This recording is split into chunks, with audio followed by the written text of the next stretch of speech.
bias in the field towards studying things that, the researcher or maybe the average person would find wrong, problematic, unpleasant. Yeah. So there's a huge field of, criminology, studying crime. Mm. And I guess implicitly, if you're explaining crime, you're also explaining why people don't commit crime. But it's the crime itself that gets the attention. And one of my older colleagues, he Exactly. retired a couple of years ago. He said, we always study bad stuff. We don't hardly study altruism at Yeah. all. I mean, there Yes. is Yes. some research on altruism, but it's compared to the research on violence and selfishness and greed and all the other things. It's a much smaller part of the field.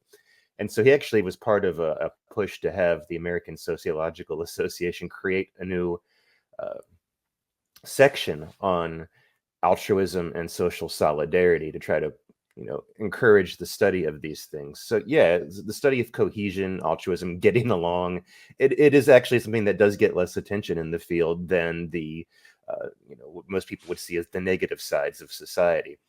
Now, it's Exactly. not like it's been ignored completely.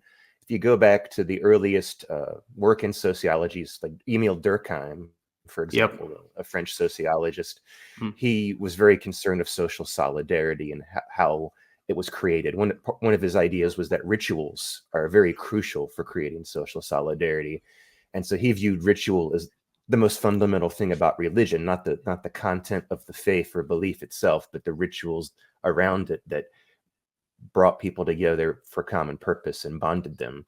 So it's not like it's been ignored, but yeah, we tend to focus on the worst things. Yep. Yeah, the reason why I brought this question up is because usually when you look at biology, for example, it seems like biologists and generally speaking, the hardcore scientists are usually concerned with explaining things that are common, like health, for example. So you see neuroscientists trying to explain consciousness rather than insanity, for example. But I notice it's Yes. actually the exact opposite when it comes to like sociologists, for example, or when it comes to, I guess, anthropologists as well. So that the link was basically between biology and sociology. I was just comparing, and this thought actually came to my mind. Yeah, I think it's something similar in psychology too. I mean, I know a few psychologists who study happiness, but I think that's a much smaller chunk of the field than studying Yeah. disorders and dark triad traits and things like that.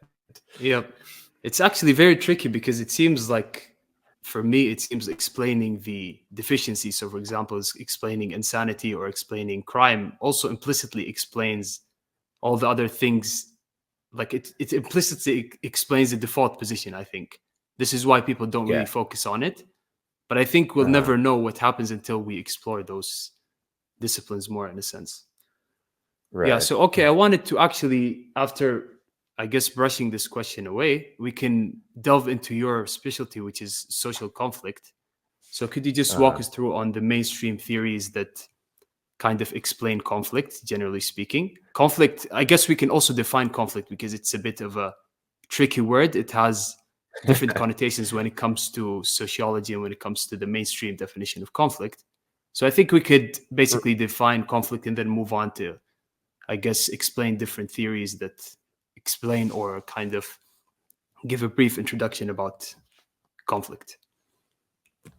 Sure. Well, in my little corner of sociology, the word conflict refers to any way that people express and handle grievances. So, anytime anybody defines anyone else's behavior as wrong, whether it's a sin, a crime, or just rude, obnoxious, crazy, or something like that, then there's a conflict. And this is a somewhat broader definition than I think maybe your average person would use in conversation, where we tend Yep. to think of conflict as only conflicts that are contested, where there's people arguing back and forth. But in this broader definition of conflict, it happens even if it happens very quietly. Like if you roll your eyes when someone says something irritating and they don't notice, it's still a conflict as we would define it. It was just a conflict handled in a very fleeting and non-dramatic way. And the Mm. question then becomes, why do some conflicts get handled in such a way where someone just makes a brief expression of disapproval and life moves on, whereas other conflicts get handled with arguments, maybe even violence, maybe calls to the police, and so on and so forth. It's also worth pointing out that within sociology, the word conflict has another connotation, which is people it's a less common term nowadays, but people used to talk a lot about conflict theory, by which they meant a neo-Marxian theory, a theory that looks at like class competition. They would call it class conflict, or racial or ethnic or whatever other kind of social division, and explain things with a kind of zero-sum struggle for domination.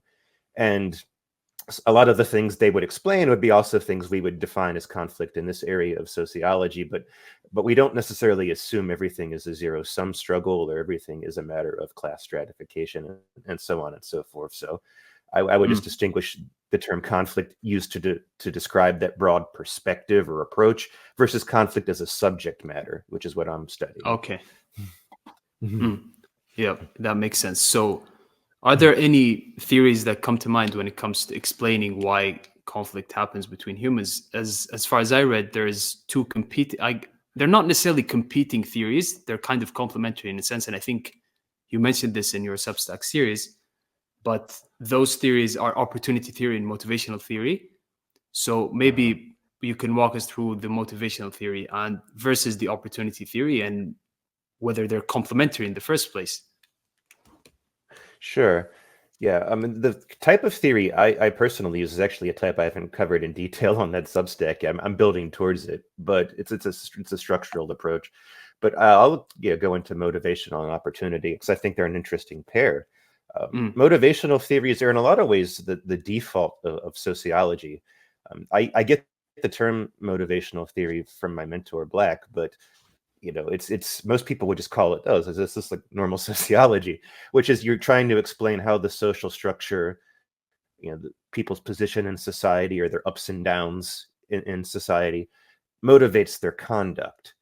And so examples might be like Emil Durkheim's theory of suicide, that when people have drastic social mobility, they find themselves in a lower class because they lost their jobs or a depression hit that leaves them unable to adjust their expectation to reality, which motivates them to want to die.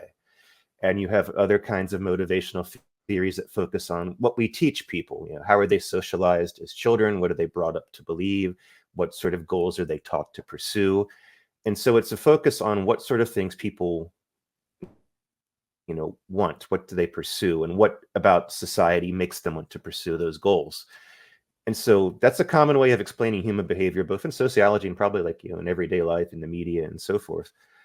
But you have another approach that I view as in some ways an opposite and a complement to it, the opportunity approach.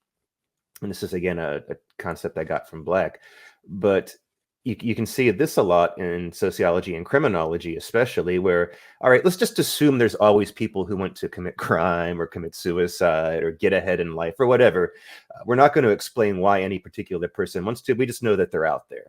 Always some non-zero number of people motivated for that. Well, what allows them to do it? I'm sure a lot of thieves would like to be, high-end diamond thieves. Why aren't they? Because they don't know how to break into diamond stealing and so forth. And so you focus on the opportunity structures of society, the things that allow people to act on their motives. In criminology, there's a theory called routine activities, which looks at how simple patterns of behavior among non-criminal people predict crime, like whether people carry cash. If there's no cash in your society because everybody is using credit cards that are easily canceled after they're stolen, armed robbery might go down because the armed robbers just have nothing to steal. And Yep. are in the suicide literature, there's a lot of research on means reduction. If you take away things like guns, or in Britain, they used to have coal gas that was piped into their homes. People would use to commit suicide. If you get rid of the means of committing suicide, does the suicide rate go down? And there's research finding, for example, barriers on bridges reduce it because they prevent people from jumping. And the people don't just go find some other way to do it. For whatever reason, the situational blocking of the urge works. So you can focus on how different aspects of society allow behavior to happen.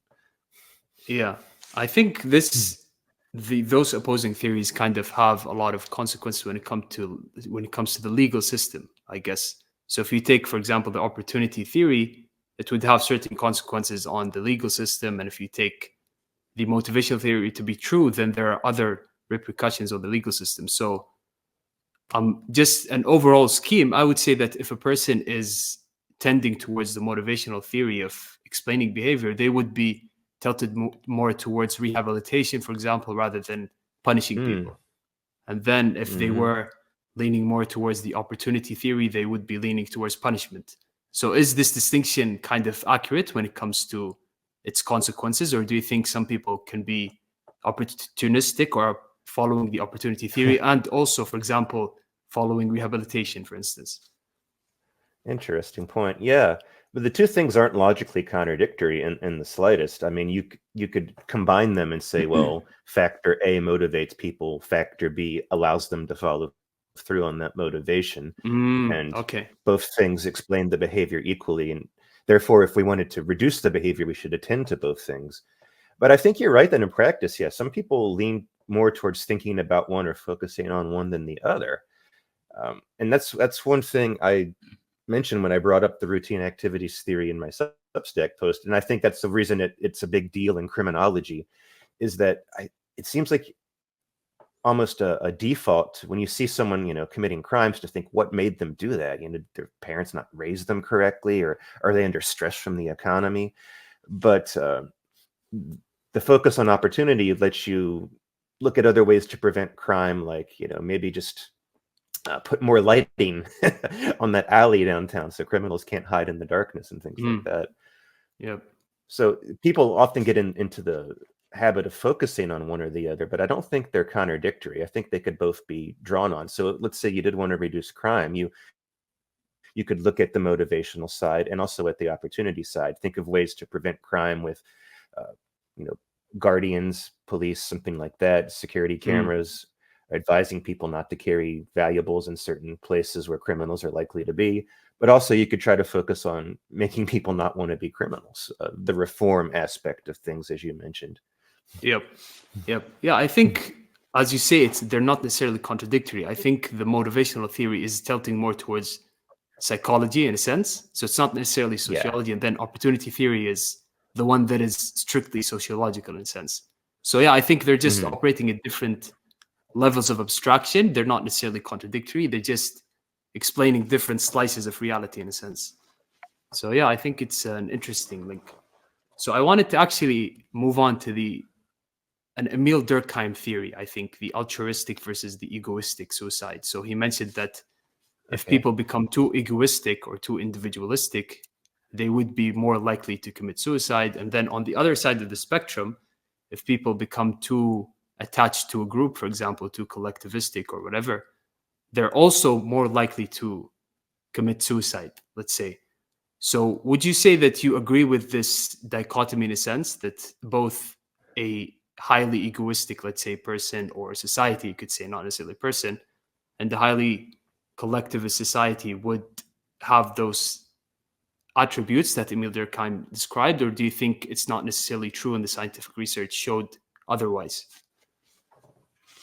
It's a good question. I think it's a little bit more complicated. I think the first half of his notion that very individualistic societies where people tend to have few collective attachments, have higher suicide rates, I think that holds up fairly well. And it holds up especially at the individual level when you look at who's at higher risk. People with fewer connections, not a family, not a job, not a church or congregation, not a community, they're at higher risk.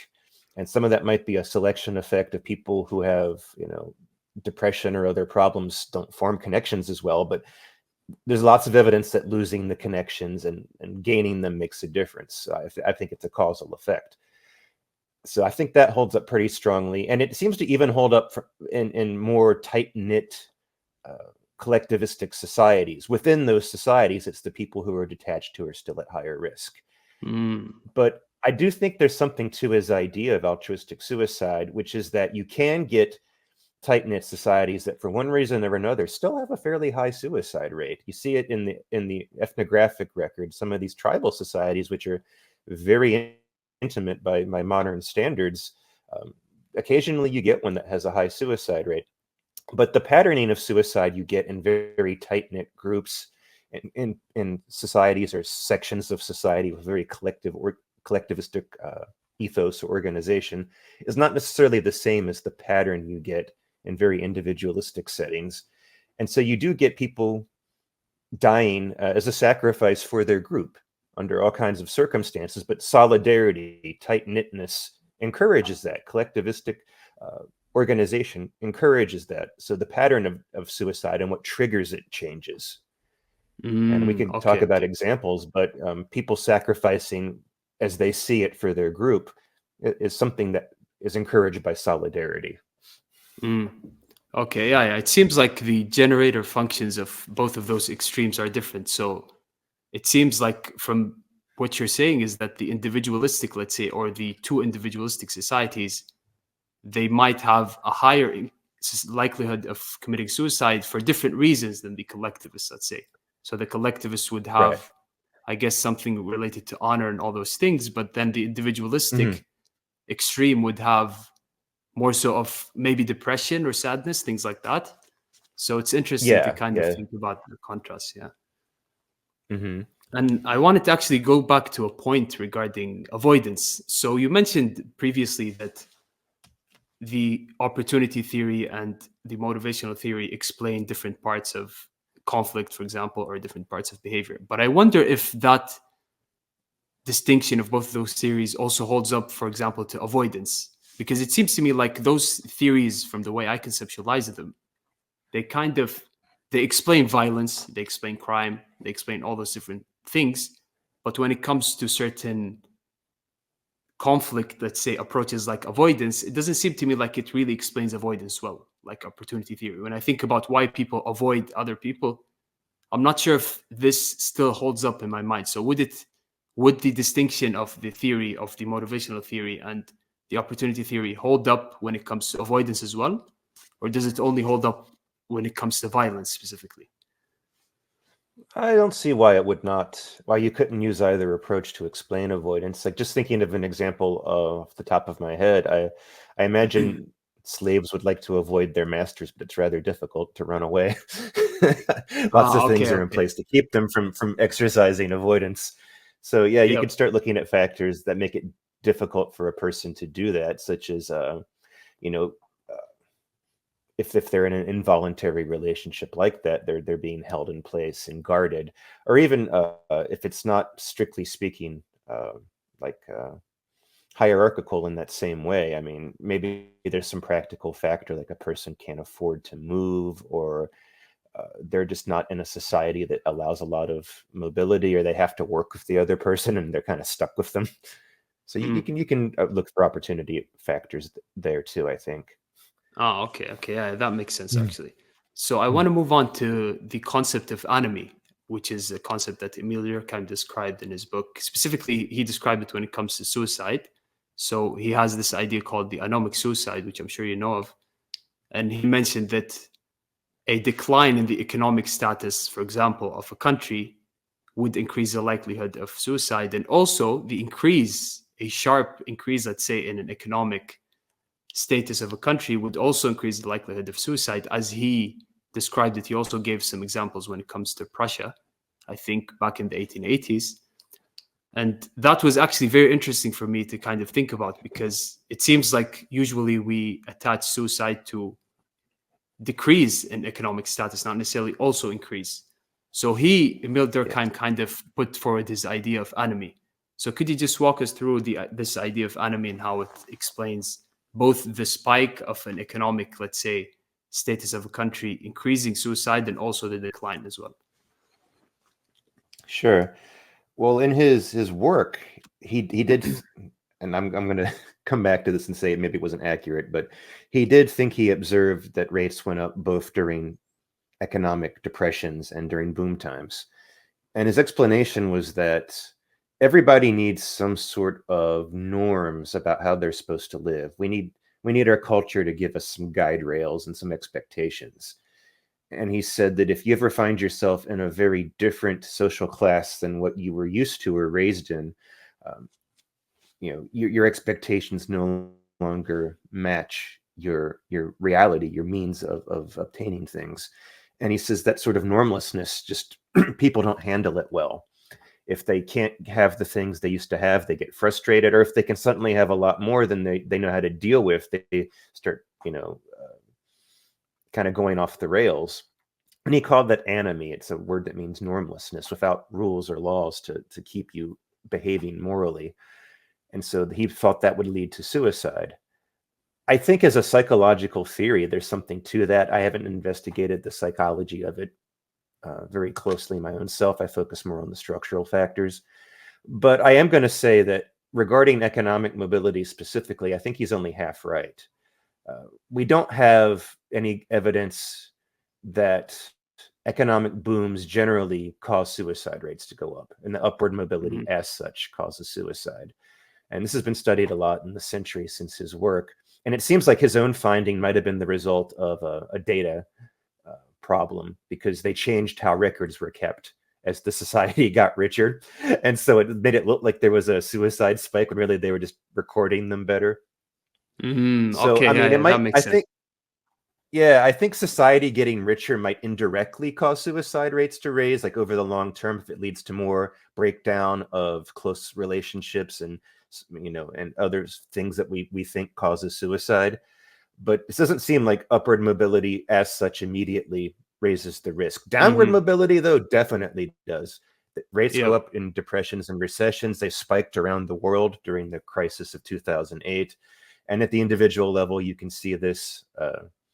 Losing a job is very risky, especially for men, to lose their position and their role as providers. That can double the suicide risk in some countries. And you see, when you look at individual cases, a lot of the times, not every time, sometimes it's like pure depression, sometimes it's health problems, but a lot of the time you'll see guys who've lost jobs, had foreclosures, had some sort of economic disaster that motivated them to do it. So that definitely is a real pattern. Yeah, and I also think when I think about it sociologically, it doesn't seem like there are countries that kind of have a very sudden spike, let's say. There are very sudden declines, but it seems to me like an upward movement is usually more gradual than declines, which seems to go in opposition with his theory, because I think what he mentioned was that only sharp, let's say, increases and sharp decreases increase suicide, but I'm not sure if a sharp increases actually exist, if it exists in the first place, because it seems like all increases are gradual usually. Yeah, climbing's a So lot this is slower than falling down. exactly. Yeah, exactly. So I think it applies to this as well. So I wanted to actually move to the idea of microaggression. So you have a book about this idea of microaggression, and I'm not sure how we'd think about whether the use of technology, or I guess the mass use of technology, has increased this phenomenon of microaggression. You could also, if you like, walk us through what is microaggression as you see it, and what's this phenomenon you actually researched about. Well, that's a term. The term's been around for a while. I think it was coined maybe in the late 70s, but it really took off around, I guess, 2012, 2013. You started seeing everybody talking about microaggressions. You would see websites for American universities and colleges where people would report microaggressions and list all the microaggressions they'd been exposed to. And what the term means as it's used is something that is a minor verbal slight that makes a minority feel uncomfortable. And these can be things that some of them, I think everybody would recognize as awkward or maybe unintentionally insulting. Others, as an outsider looking at the complaint, you're like, what in the world's offensive about that? But that's the nature of conflict. Often it's someone else's grievance is not something you would necessarily relate to. But my colleague Brad Campbell and I found it really fascinating that these awkward comments or offensive comments were being labeled as a kind of aggression, even though they seemed very unintentional in their offense. And that the whole word micro means they're very small. So even the people posting them acknowledge that they're small events. And we found it interesting that they would find these small events worth calling attention to and making websites about, and even campaigning to have the university administration have reporting systems where they could report people for these things. So we found it interesting as a form of conflict. And we tried to explain why people would come to focus on small inadvertent verbal slights and why they would call public attention to them and report them to authorities, and why they would only count if they were annoying certain identities, people recognized as marginalized or victims. Why only their offense is worthy of attention and not other people's offense. So we tried to explain that shift in culture on university campuses in America. Mm. So what did you find, what were the causing or social, I guess, causal factors? Did you find any specific, I guess, causal factors that led to this phenomena? And I also mentioned technology or the mass use of Yeah, technology because I think it probably accelerated this idea of microaggression because you can now basically get attention through technology oh yeah. for those Hmm. things that you didn't used to be able to get attention for. Yeah, exactly. We proposed a couple of social changes, the growing equality and diversity of society, making people more sensitive to minority rights and things like that. But the technology piece was definitely part of it. We talk a lot about from a conflict, from a perspective of explaining conflict. One of the main things technology does is it brings third parties closer to every conflict. Whereas it used to be if you had a Mm, problem with another person, the only people you might be able to recruit to talk about your problem would be your friends, your family, uh, people who might be inclined to take your side, but also, there might be limited things they can do, and it might not be a big enough deal to really get them motivated. mm, But with technology, you have access to, just like as you say, all these other people, all this attention you can get from the general public. And even if each person isn't really willing to do much, if they're just going to retweet or like the comment or spread it on, once it goes viral, the collective effect of all of that small little increments of attention can actually add up, and you wind up publicly shaming somebody or making their boss feel compelled to fire them to stop the controversy from affecting them. And mm, so, yeah, we think technology allowing people access to all these distant third parties encourages them to air their complaints publicly for the attention, for the support, for using the online mob almost like an authority figure you can report things to, and that this in turn feeds into things like reporting systems on university campuses where they feel pressured by the outside controversy to then handle it internally. And so you get this mhm. cycle of people becoming more reliant on complaining to strangers, complaining to the public, complaining to the authority figures, and what have you. Mm. Yep. Could we also apply this generally to social conflict, generally speaking? Like, okay, so there is this phenomenon of microaggression where technology accelerates it. But could we also apply the same thing to social conflict where technology also could be a factor that accelerates social conflict between people in that manner? Or is it not generalizable in that sense? I think it could be generalizable. Yeah. If the logic would be the same, if you can more readily recruit a bigger number of third parties into any conflict, then the chances for that conflict to spiral into something larger are increased. And so Okay. what Yep. social media and technology do is they kind of just grease the skids of collectivizing conflict, making it a big national or international issue. Mm. Obviously, this happened in the past without modern communications technology, but I think relatively smaller things have a relatively larger chance of blowing up, becoming large scale nowadays. Yep. Yep. I think also we could extend this one more time and say, could it also be the case that law, for example, the existence of more legislative, let's say, institutions would also increase the capacity for social conflict? Because it seems to me like the law is also a third party in a sense. So could we also Right. apply this idea of conflict to law as well? So the increase of law would also by necessity increase conflict between people, or is that conflict, when I say conflict, I mean in the very broad sense you mentioned, so including avoidance, including all the different things we Yeah. included in our definition. I don't know if law increases or decreases the overall volume of conflict. I mean, we know it does suppress some forms of conflict. Yeah, yeah, Usually, yeah, once yeah. you have a strong state, it suppresses the feuding, the dueling, and other sorts of violent ways of handling conflict that people often have in societies without a strong legal system. So it Hmm. suppresses that. One thing Yeah. about the law, though, while it suppresses some kinds of conflict, it's not necessarily readily accessible for other kinds. And so it's less and like complaining about your conflict on the internet. It's a lot easier than filing a lawsuit in most countries' courts. Eh, Hmm. Often there's a big procedure. Things are expensive. Here in the States, you would definitely need a lawyer, and they charge an arm and a leg. So and police are not always responsive to every kind of thing. So I guess it depends on how readily available the legal system is. I mean, Yeah. one Yeah. Yeah. idea you see in the literature is that totalitarian societies, part of what makes them totalitarian is that the law is really, really, really available. All you got to do is accuse Yes. whoever you don't like of disloyalty, and boom, they're in trouble.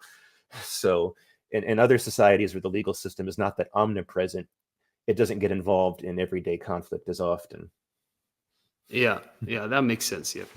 I think also like it might increase certain kinds of phenomena of people manipulating, let's say, the law to take advantage of other people. That is, I think, another phenomena that I was kind of referring to in a sense. But yeah, I Oh think yeah, all yeah. in all, it doesn't necessarily increase the probability of conflict, obviously, assuming it's at a certain level, as you said, because it kind of it raises to a certain threshold where it becomes totalitarian, as you mentioned. So it seems like there is some kind of Uh-huh. balance that should be there, obviously. Yeah. Hmm. So I once came across Max Weber mentioning that the distinguishing factor of the Enlightenment is control, actually.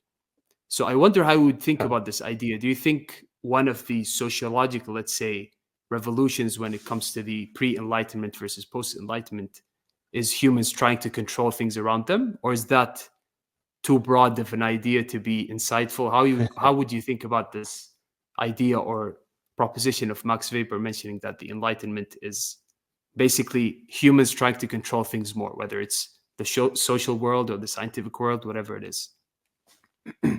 Yeah, I mean, honestly, I don't think all that deeply about the Enlightenment as a concept. I just, in my head, it's kind of just a broad term for that historical period of change and various trends going on at the time. But yeah, Weber was definitely interested in that trend of Yeah. control and rationalization and making the world a more predictable place as it is with modern business accounting and bureaucracies and all that kind of thing.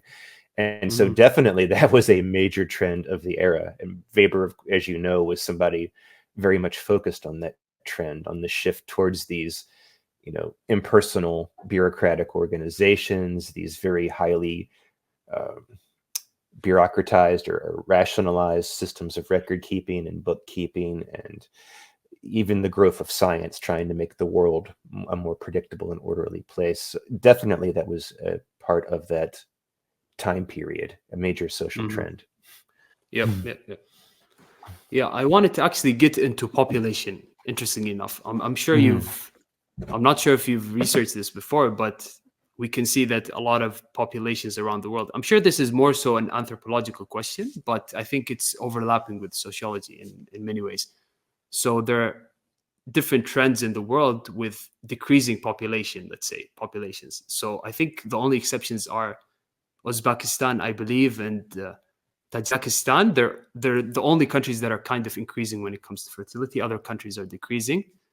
So, is there any interesting ideas you could pull when it comes to why that is happening from a social perspective when it comes to the decline of populations?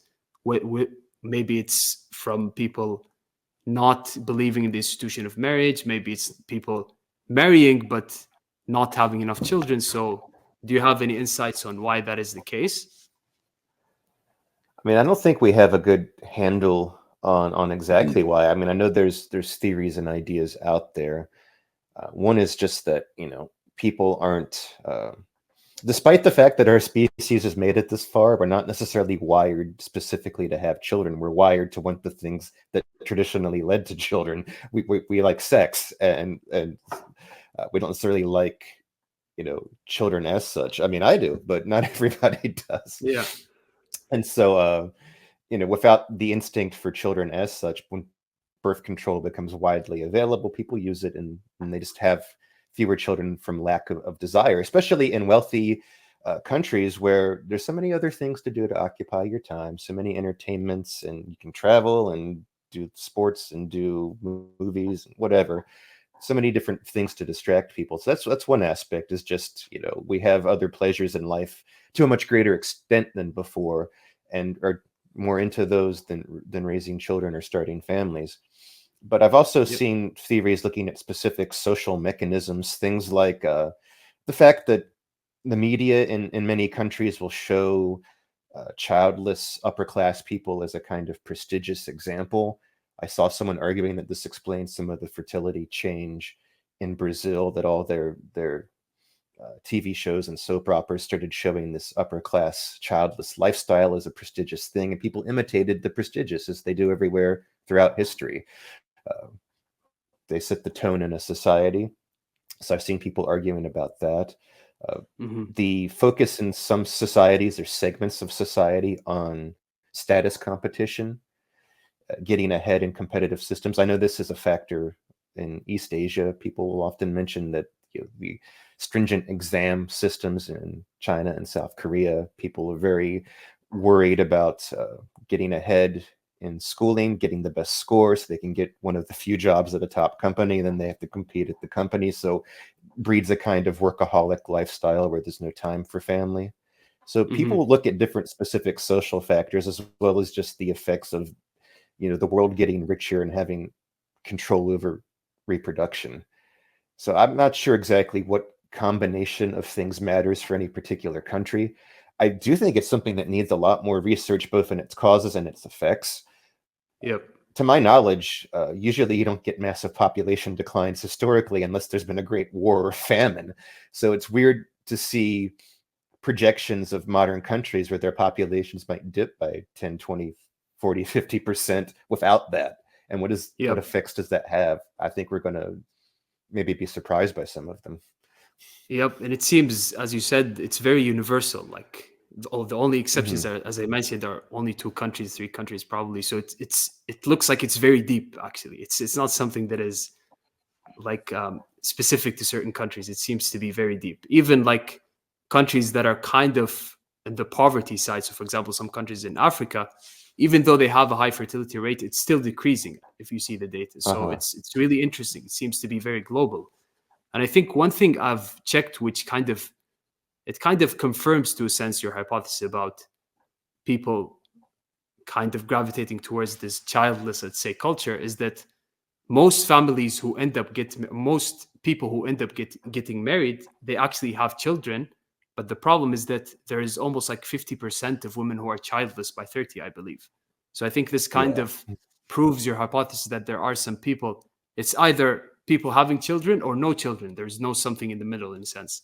So it's not necessarily that Hmm. people started to decrease the number of children they have. It seems like if you look at the data from the 19, I think, 60s or something like this, people are still having the same amount of children, but there are a lot of people who are not having any children at all.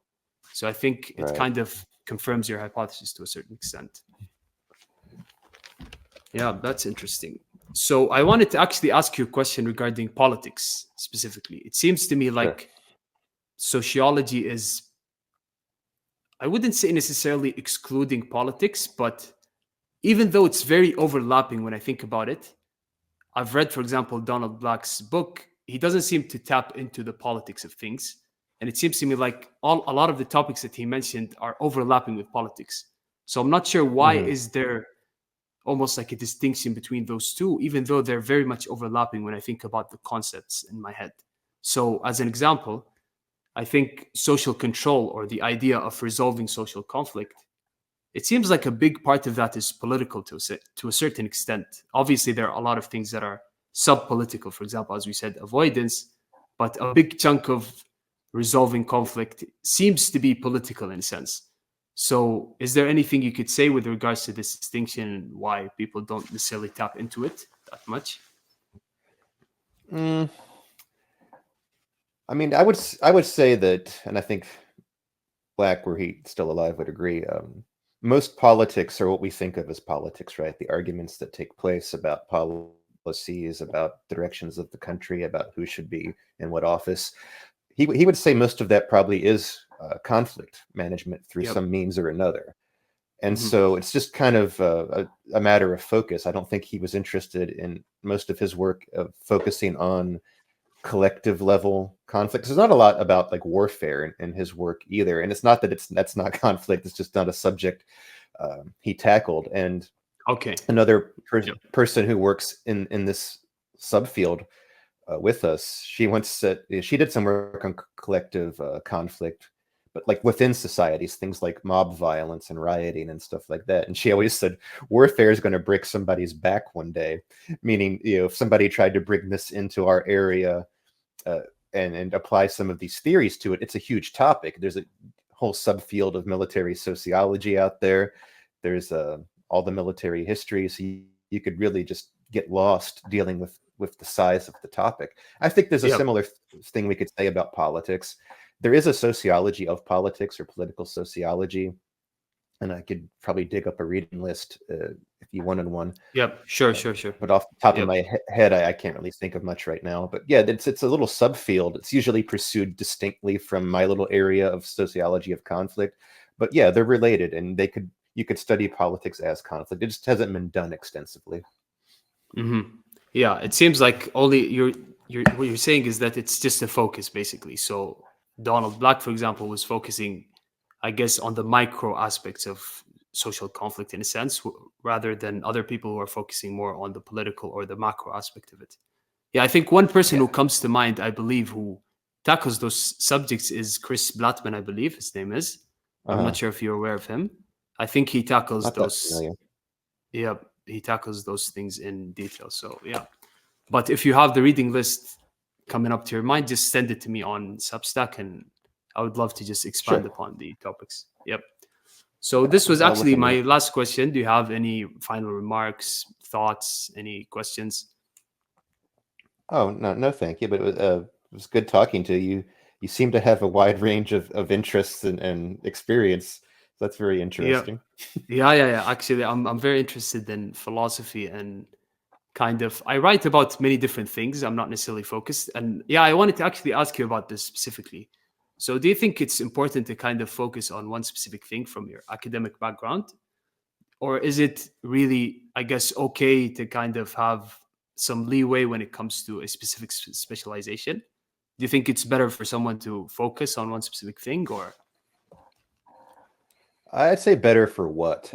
For an academic career, you have to be fairly narrowly specialized, at least when you start, because Mhm. that's how you make your inroad, your reputation. I'm the expert in this little narrow field.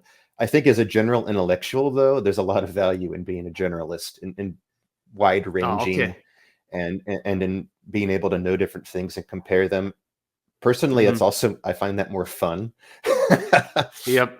I mean, I Yeah. sometimes tell people I'm a mile wide and an inch deep. I'm not an expert in most of the things I talk about, but I still like to read them and learn about them.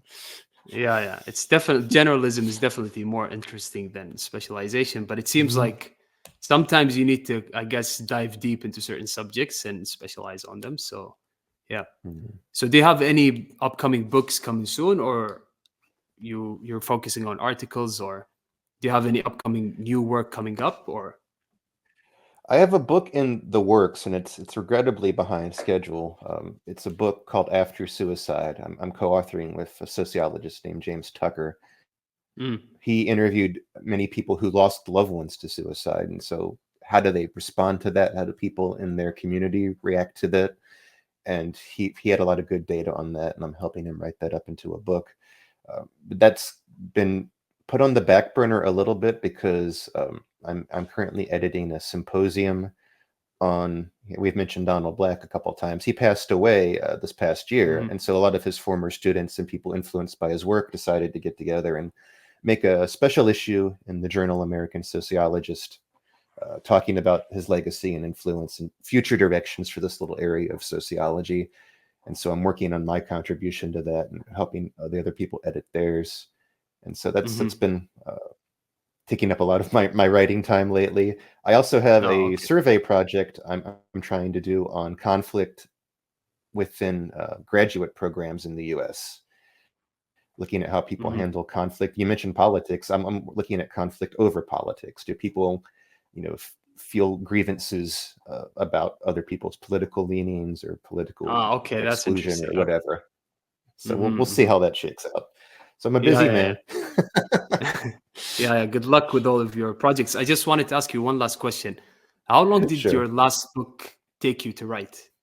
The one you wrote on your own. There's one you wrote on your own, I believe, the microaggressions, I believe, right? Or the other one, the suicide, sorry. That The Yeah, suicide the book you wrote on suicide your own. one.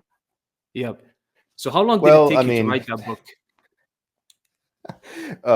there's two answers. One answer is a year. The other answer is 10 years because I'd been working on the topic for a long time, and some of the stuff I report in there is stuff I did my dissertation on, and that itself was, a year of work writing that. So Mhm. I had a lot of time spent on the background, on gathering Uh-huh. data, on writing different things that informed the book.